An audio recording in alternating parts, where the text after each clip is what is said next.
میرسد روزی که ما را مرد مهمان میشود، خانه ای آبادی ما آن روز ویران میشود.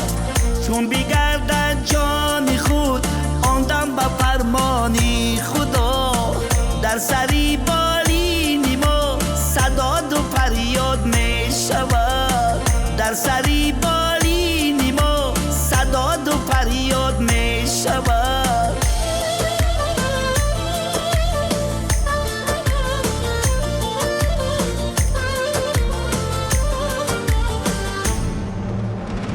مال و زری کس به تو وفایت نکند، از دستی اجل تو را رغایت نکند. روزی که اجل گیرد گریبانی تو را، صدا روی و صد دوایت نکند. صدا روی و صد دوایت نکند. میرسد روزی که ما را مرد مهمان میشود، خانه ای آبادی ما آن روز ویران میشود.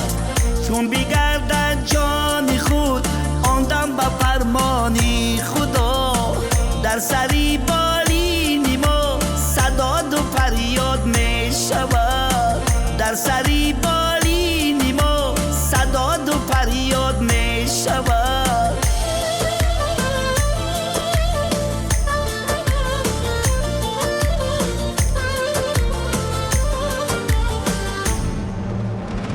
ای دوست ببین این جهان در گذر است، در گذر.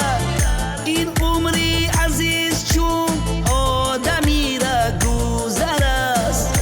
از یاد مبرار وقتی مردنی خود را، هر کرده و نکرده پیشی نظر است.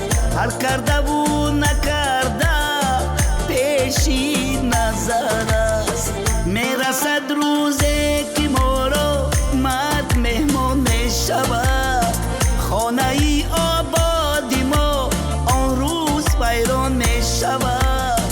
چون بگردد جان خود آن دم به فرمانی خدا، در سری بالین ما صدا و فریاد میشود. در سری